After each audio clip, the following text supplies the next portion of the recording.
नमस्कार, मैं शीतल पी सिंह, सत्यहिंदी.com पर आपका स्वागत है। आज कुछ संयोग है कि नए साल में मैं भी नोएडा में अपने दफ्तर में हूँ और हमारे जो मित्र यहाँ रहते हैं नोएडा में और ज़्यादातर आप लोगों से कार्यक्रमों के जरिए मिलते जुलते रहते हैं, वो भी संयोग से दफ्तर आए हुए थे। तो मैंने कहा कि इस नए साल में थोड़ी सी उनसे बातचीत करके कुछ रोशनी अपने लिए हासिल करूं कि जो कुछ हो रहा है, जैसे चीज़ों को मैं देख रहा हूं, उसको वो कैसे देख रहे हैं और अपने को एनरिच करूं इस मामले में, समाज के बारे में, राजनीति के बारे में और जो कुछ हमारे अपने काम धाम के बारे में। बहुत सारी चुनौतियां हैं, बहुत सारे नए सवाल हैं, कुछ उत्तर भी हैं। इन सब चीज़ों को समझने की कोशिश करते हैं। आशुतोष मेरे साथ हैं। अभी हम लोग आपस में पूछताछ कर रहे थे कि कौन कब पैदा हुआ, तो ये 1971 के हैं। और मेरे बगल में मुकेश हैं, बहुत पुराने हमारे दोस्त हैं, सहयोगी हैं। मैं सोचता था कि हम लोग आसपास के ही होंगे, हैं तो आसपास, लेकिन थोड़ा सा 1964 के हैं। और मैं सबसे पुराना कह लीजिए, बहुत पुराना 1959। लेकिन हम सब लोगों ने एक लंबा समय, आप कह सकते हैं, अपने जीवन का संघर्ष करते समय पत्रकारिता में गुजारा है। और उसकी वजह से बहुत सारी चीज़ों पर हम लोगों की राय मुख्तलिफ भी होती है। कई चीज़ों में हम लोगों में एक दूसरे से समरसता भी रहती है। तो बात करते हैं देश, दुनिया, समाज, अपनी एक दोस्ताना माहौल में। तो सबसे पहले सबसे यंग आशुतोष, और जो एवर यंग है, उनसे बात शुरू करते हैं, क्योंकि हम लोग तो आउटडेटेड हो ही रहे हैं, इसमें कोई शक नहीं। जो नई इन्फॉर्मेशंस हैं दुनिया की, उसके मामले में मुझे बहुत बार बार लगता है कि जितना अंकुर को पता है या हमारे अरीब को पता है या आशुतोष को पता है, उतना मुझे नहीं पता है। तो नए साल को आशुतोष जी कैसे देख रहे हैं? सबसे पहले तो मैं क्लैरिफाई कर दूं, आपने जो, मुझे लगा मजाक में आप उम्र पूछ रहे हैं तो मैंने 1971 बोल दिया, 65 बॉर्न हो। अच्छा, चलिए, तब ज़्यादा गैप नहीं। इंटरेस्टिंग। नहीं, ये क्लियर हुआ। हाँ भाई, मैं एकदम बुढ़ा हो गया था। देखिए, जो नया साल है वो मुझे लगता है कि कई मामलों में बहुत ही प्रलयंकारी होने वाला है, भारत के लिहाज से भी और अंतर्राष्ट्रीय स्तर पर भी। क्योंकि जिस तरीके से ट्रंप ने वेनेजुएला पर हमला किया है और जिस तरीके से उनके राष्ट्रपति को हथकड़ी लगाकर और उनकी पत्नी को भी वो न्यूयॉर्क की कोर्ट में लेके गए हैं, ये अद्भुत दृश्य है। कम से कम जो अंतर्राष्ट्रीय राजनीति में मैं लगभग पिछले कई सालों से देख रहा हूँ, ऐसी तस्वीर मैंने नहीं देखी थी। एक तस्वीर वो देखी थी जो सद्दाम हुसैन की तस्वीर थी, जब वो बिल से निकल रहे थे। एक तस्वीर जो लोगों ने देखी होगी वो गद्दाफी की देखी होगी, बहुत साल पहले। बहुत ही पावरफुल लोग थे और जिस तरीके से उनका हश्र हुआ। या एक तस्वीर लोगों ने देखी होगी जब इजिप्ट में जब उनके तानाशाह हुस्न मुबारक को पिंजड़े में लेके आया गया था। तो वो तस्वीर और ये तस्वीर, ये आइकॉनिक तस्वीरें हैं। जब भी अमेरिका का जिक्र आएगा और ट्रंप का जिक्र आएगा तो इन तस्वीरों को याद किया जाएगा। तो मैंने कहा प्रलयंकारी इसलिए है क्योंकि जो रूल बेस्ड वर्ल्ड ऑर्डर था वो पूरी तरीके से कोलैप्स कर गया है। अब जंगल राज है, माइट इज राइट है, जिसके पास ताकत है वो जिसके ऊपर चाहे उस पर कब्जा कर ले। कमजोर देशों के लिए अब कोई जगह बचती दिखाई नहीं पड़ रही है।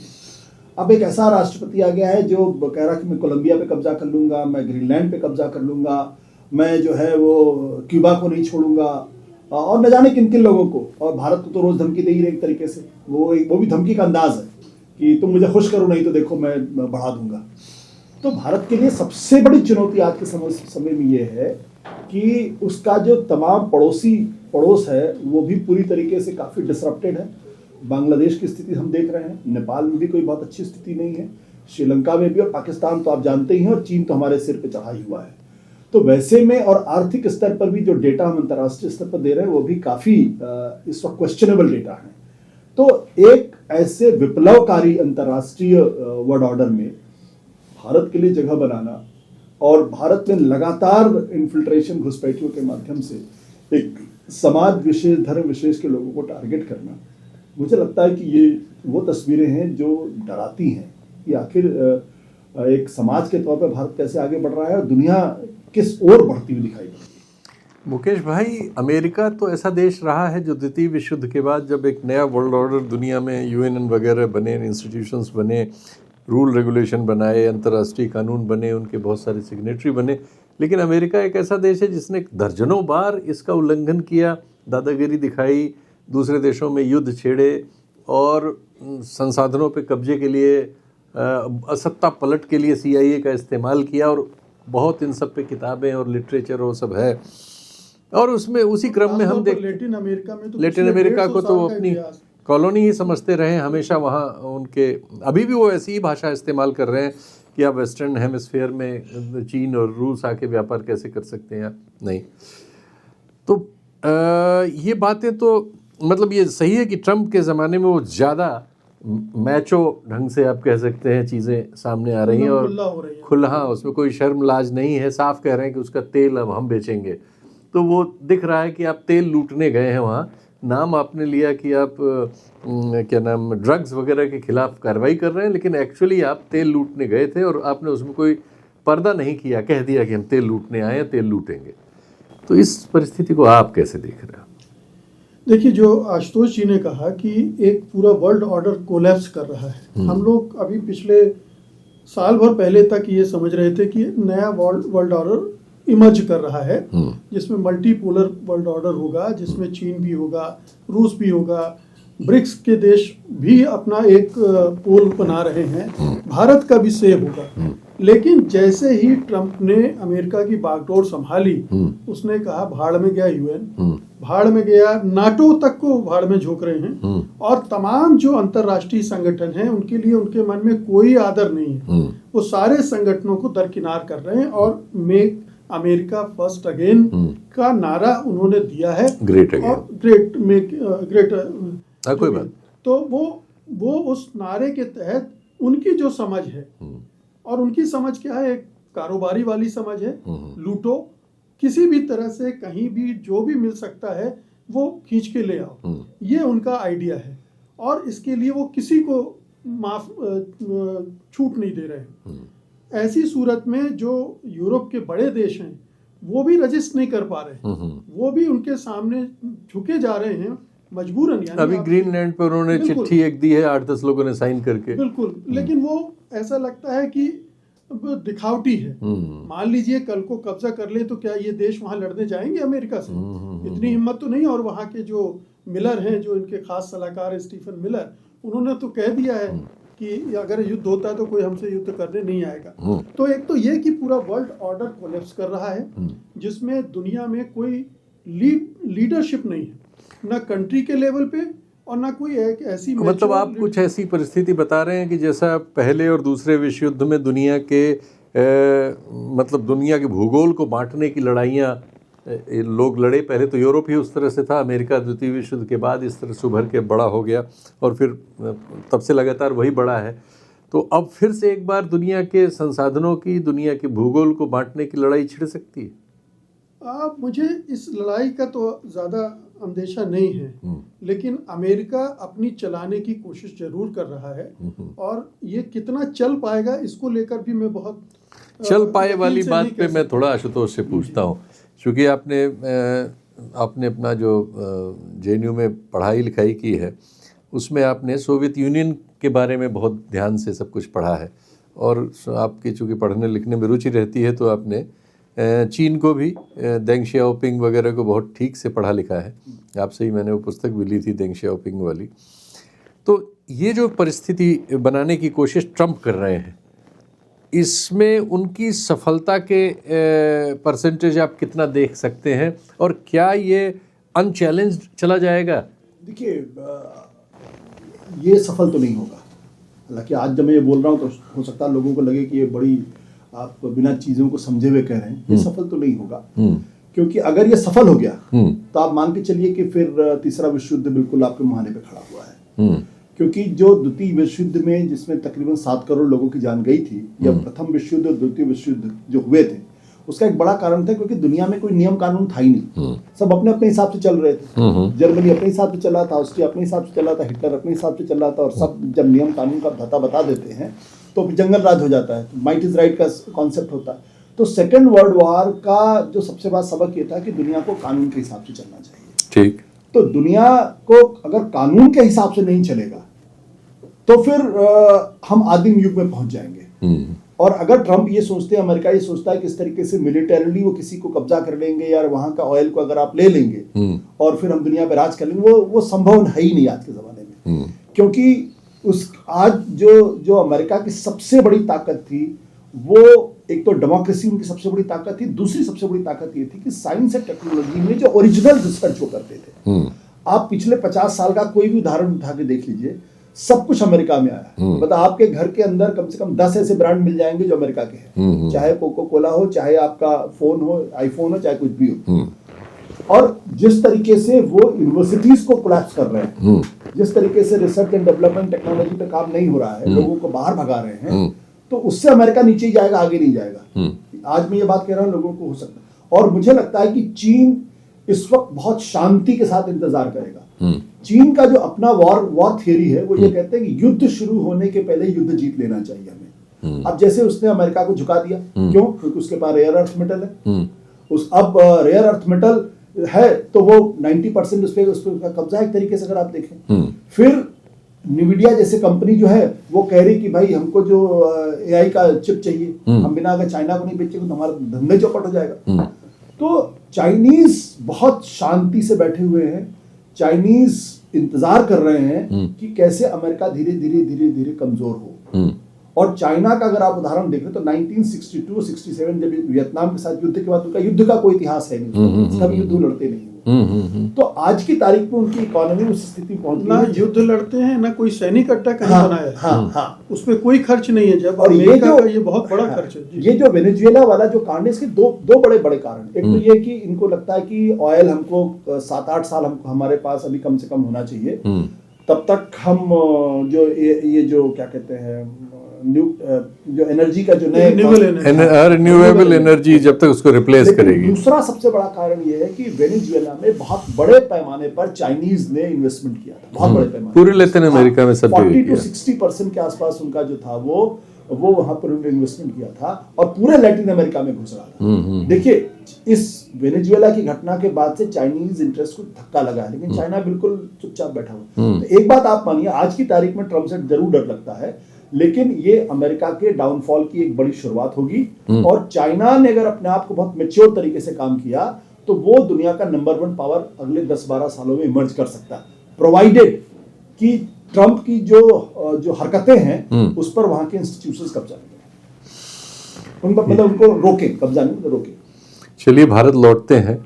भारत में अभी जो सुप्रीम कोर्ट ने मैं तो कह रहा था कि अब इसका एक जो दूसरा ट्रेंड है ऑल ओवर वर्ल्ड में, वो भी चर्चा करनी चाहिए कि जिस तरह से राइट विंग एक एक करके बहुत सारे मुल्कों में आया है और वो धीरे धीरे फासिज्म की तरफ जा रहा है, वो एक ऐसे फ्रंट खोल रहा है जिसकी वजह से कई युद्ध होंगे और बड़ी संख्या में लोग मारे जा सकते हैं, चाहे वो यूरोप के देश हों और चाहे हम इस सब कॉन्टिनेंट में भी देख रहे हैं, हमारे देश के अंदर भी जो एक युद्ध तो चल ही रहा है जिसमें यूक्रेन और रूस के बीच बहुत लोग मारे गए हैं ऑलरेडी। बिल्कुल। और बांग्लादेश से खबरें आ रही हैं, वहाँ हिंदुओं को मारा जा रहा है। हिंदुस्तान में मुसलमानों को टारगेट किया जा रहा है, उनकी मॉब लिंचिंग हो रही है। पाकिस्तान में हम लोग सुनते ही आ रहे हैं, ईरान में बड़ी खलबली मची हुई है, वहाँ विरोध प्रदर्शन हो रहे हैं। इजराइल का रोल जो देखिए आप, जिस तरह से जेनोसाइड किया उसने, वो खतरनाक है। मतलब जो भी आसपास के मुल्क हैं वो अंदर से खतबदा रहे होंगे, वो मौके के इंतजार में होंगे कि कब मौका मिले और फिर हम इजराइल को सबक सिखाएं। तो आप उधर चीन का जो साउथ चाइना सी है, उधर एक तनाव बना है ताइवान को लेकर। तो ऐसे बहुत जगह ऐसी चीजें बन गई हैं जो एक नेशनलिज्म है और जो फासिज्म वाली टेंडेंसी वाला नेशनलिज्म वो हर तरफ बढ़ रहा है और वो बड़े पैमाने पर हिंसा की तरफ बढ़ रहा है, जिसमें हर जगह माइनॉरिटीज, मतलब अमेरिका में जो हिंदुस्तानियों की हालत हो रही है या जो माइनॉरिटीज की हालत हो रही है, यूरोप में खदेड़े जा रहे हैं, ये पूरी दुनिया में जो चल रहा है, ये भी ये इसके रुकने की संभावना भी नजदीक में नहीं दिख रही। ट्रंप तो अगर मिड टर्म पोल में कांग्रेस हार जाते हैं, उनके हाथ से निकल जाती है, तो ट्रंप पर तो अंकुश लग जाएगा। लेकिन ये जो दुनिया भर में जो चल रहा है, ये रुकने वाला नहीं दिख रहा है। आशुतोष जी, चलिए भारत लौटते हैं। भारत में अभी जो सुप्रीम कोर्ट ने इन 2 लड़कों को जमानत नहीं दी है, जिनको 5 साल से ज़्यादा जेल में हो गया है, उसमें जो मटेरियल अवेलेबल है जिसके आधार पर इस पर बहस हुई और चीज़ें आई हैं, उसमें मतलब एक के मामले में तो ऐसा लगता है कि बिल्कुल अन्याय हो रहा है। जैसे जो हमारा ये JNU वाला जो लड़का है जो वहाँ PhD कर रहा है, उमर खालिद, चूँकि उसके बारे में जो भी बहस में कंटेंट आई सामने वो ये आई कि उसने कोई अमरावती में भाषण दिया था, जिसकी क्लिप को अमित मालवीय जो IT सेल के BJP के चीफ हैं, उन्होंने उसके एक हिस्से को प्रचारित किया उसके खिलाफ और उसे जोड़ा कि ये जो है दंगे फैला रहा है। और उसी समय दिल्ली में दंगे हुए थे, वो यहाँ नहीं था। दिल्ली में जो CAA का आंदोलन चल रहा था, NRC और CAA के सवाल पर, उस आंदोलन में एक व्हाट्सएप ग्रुप में वो था। इतनी भर पर वो 5.25 साल 5.5 साल से जेल में है। और सुप्रीम कोर्ट ने जो स्थिति जो फैसला दिया है, जिसमें वो डिस्क्रिशनरी पावर है, लेकिन नीचे से 21 बार वो बेल विभिन्न स्तरों पर खारिज होते होते यहाँ तक पहुँची थी। और पिछले जो चीफ जस्टिस ऑफ इंडिया थे उन पर बहुत सवाल हुए थे जब वो बाहर आए, बहुत से इंटरव्यूज़ में उनसे पूछा गया और वो उसकी सफाइयाँ दे रहे थे कि साहब उनके तो वकील ने विड्रॉ कर लिया और ये वो। लेकिन अब जब सुप्रीम कोर्ट ने उसकी जमानत खारिज कर दी है तो जो शंकाएँ थीं उस समय, वो शंका बलवती हो रही हैं कि इस तरह के लोग जो मुस्लिम या अल्पसंख्यक तबकों से आ रहे हैं और सत्ता किसी न किसी रूप में उनको चैलेंज समझती है, तो हमारी कोर्ट्स जो है उसमें इस तरह का फैसला दे रही है जो सत्ता के पक्ष में जाता है या सत्ता की राजनीति के पक्ष में जाता है। इससे हमारे अल्पसंख्यकों में जो वैसे ही बहुत सारी चीज़ों से उनमें शंका होने के सारे कारण हैं। जब हम देख रहे हैं कि बगल में एक व्यक्ति को अखलाक को मार दिया गया था, ये कह के एक अपनी ओर से आपने गुनाह आयद किया, अपनी ओर से सज़ा दे दी, और जिन लोगों ने उसको मारा पीट कर, वो एक उसका बेटा जो है हमारे डिफेंस में काम करता है, एयरफोर्स में काम करता है, और मारने वालों के खिलाफ मुकदमा हटाने के लिए सरकार की अर्जी कोर्ट में गई थी। वो तो और बात है कि कोर्ट ने उसको संज्ञान उस तरह से फेवरेबल संज्ञान नहीं लिया। ये जो परिस्थिति है भारत की, इस पर थोड़ा सा आपकी क्या? देखिए शीतल जी, एक बात हम समझ लेना चाहिए कि अब जो है हम डेमोक्रेटिक सेटअप में ऑपरेट नहीं कर रहे हैं। ये जो लोगों के दिमाग में कंफ्यूजन है कि हमारा जो डेमोक्रेटिक सेटअप था वो धीरे धीरे अथॉरिटेरियन सेटअप में कन्वर्ट हो गया है। तो जब सेटअप आपका, जब पूरा सिस्टम अगर अथॉरिटेरियन हो जाएगा तो उसके तमाम इंस्टीट्यूशंस भी उसी तरीके से बिहेव करने लगे हैं। और अथॉरिटेरियन जब सिस्टम बनता है तो उसकी पहली शर्त होती है कि जो राइट टू लिबर्टी है उसको दबा दिया जाता है, कर्टेल करे वो। और राइट टू लिबर्टी हमारा फंडामेंटल राइट है। किसी भी डेमोक्रेटिक सेटअप में दुनिया में जो डेमोक्रेसी क्यों आई, क्योंकि डेमोक्रेसी है राइट टू लिबर्टी का, कि भाई एक हर नागरिक को उसकी स्वतंत्रता का अधिकार होना चाहिए। जब स्वतंत्रता का अधिकार बड़े पैमाने पर कुचलना शुरू हो जाए तो मान लीजिए कि अब डेमोक्रेसी के लिए उसकी अंतिम सांसें गिननी शुरू हो गई है। तो उसमें मैं सुप्रीम कोर्ट को ना तो जिम्मेदार ठहराता हूं, क्योंकि एक जमाना था यही सुप्रीम कोर्ट जो था वो राइट टू लिबर्टी के साथ खड़ा रहता था हमेशा। आप कश्मीर के सवाल को उठा के देख लीजिए, कश्मीर पे जिस तरीके से वहां पे धारा 370 को बदला गया और उसके बाद बड़े पैमाने पर लोगों को जेल में बंद किया गया, क्या सुप्रीम कोर्ट या हिंदुस्तान की अदालतों ने वहां के नागरिकों के राइट टू लिबर्टी को बचाने की कोशिश की, जो फंडामेंटल राइट था? आप किसी को उठा के आप जेल के अंदर डाल रहे हैं, साल, 1.5 साल, 2 साल, 3 साल, 4 साल, 5 साल, वो तो जब से आपने हटा रखा कोरेगांव का मामला। तो यहाँ भी जो स्थितियां हैं, जो ये फैसला हुआ है, मैं बड़ी जिम्मेदारी के साथ कहता हूं कि आज से 25 साल बाद, 30 साल बाद अगर देश के अंदर लोकतंत्र, मैं उम्मीद करता हूं लोकतंत्र रहेगा, तो जैसे एडीएम जबलपुर का फैसला था उस तरीके से इस फैसले को नापा जाएगा कि जब इस देश को नागरिकों के साथ संवैधानिक संस्थाओं को खड़ा होना चाहिए, सुप्रीम कोर्ट को खड़ा होना चाहिए, तब वो कहीं ना कहीं विचलित होती हुई दिखाई पड़ रही हैं और नागरिकों के साथ खड़ा ना होके सत्ता के साथ खड़े हो रहे हैं। इसकी विवेचना हो सकती क्यों ऐसा हो रहा है, या क्यों इसके पीछे के कारण क्या है, या किस तरीके से इसे कारण है। हालांकि हम अभी भी उम्मीद करते हैं कि भाई 5 साल किसी भी आदमी के लिए जो जेल के अंदर है बहुत लंबा अरसा होता है। आपने कन्विक्ट नहीं किया है तो क्या सिर्फ इस बिना पे कल अगर मान लो बाइज्जत बरी है तो आप क्या करेंगे? लेकिन आपकी अदालतें जो हैं वो राइट टू लिबर्टी के पक्ष में खड़ी नहीं है। नहीं, लेकिन आप क्या सोच रहे हैं कि ये अदालतें जो राहुल गांधी जो लीडर ऑफ अपोजिशन है उन पर एक मानहानि का मामला सिर्फ इस बात पर कि उन्होंने कहा कि जो लोग देश छोड़कर भाग रहे हैं इनमें सबके सरनेम मोदी क्यों हैं, इतनी सी बात पर उनको मैक्सिमम पनिशमेंट 2 साल का दे दिया लोअर कोर्ट ने गुजरात में। और उसको फिर हाई कोर्ट ने मतलब ठीक करने की जगह हाई कोर्ट ने उसको एंडोर्स कर दिया। वो तो बाद में सुप्रीम कोर्ट में आके सुप्रीम कोर्ट के जजेस हक्का बक्का रह गए। उन्होंने भी यही कहा, हालांकि हर चीज़ ऑर्डर में वो नहीं लिखते, कि हाई कोर्ट ने कैसे इसको पार कर दिया। लेकिन अभी ये सब हो रहा है, तो आप क्या सोचते हैं कि जिनको आज 5.5 साल से आप जेल में रखे हुए हैं, कोई गारंटी है कि उनको लोअर कोर्ट इस तरह की सजाएं नहीं देगा? हम देख रहे हैं कि एक वो जो भट्ट साहब हैं, एक IPS अफसर को एक पुराना केस खोल के और आजन्म कारावास दे दिया गया। वो बेचारे एक लंबे समय से, वो तो 7-8 साल से वो भी आदमी निरुद्ध है। उसका जो भी हम लोगों के पास ज्ञात दोष है वो ये है कि उसने 2002 के मामलों में जो आज हमारे प्रधानमंत्री हैं उनको लेकर उसकी एक टिप्पणी थी, जो टिप्पणी उनके विरुद्ध थी। वो और बात है कि वो स्थापित नहीं हुई, लेकिन सिर्फ इस बात की हम कीमत उसे चुकाते हुए देख रहे हैं। उत्तर प्रदेश में एक IPS को चोरों की तरह ट्रेन से घसीट के ले जाया गया, वो भी विसल ब्लोअर है, और आज खबर आई है कि उसको हार्ट अटैक हो गया है जेल में, और वो भी पिछले महीनों से जेल में पड़ा हुआ है। ये कोर्ट्स क्या देख रही हैं? क्या कोर्ट नहीं जानती कि वो आदमी IPS था, वो आदमी विसल ब्लोअर है, वो आदमी ने कौन सा, उसको भी एक 29 साल पुराने मामले में घसीट के ऐसा किया गया है।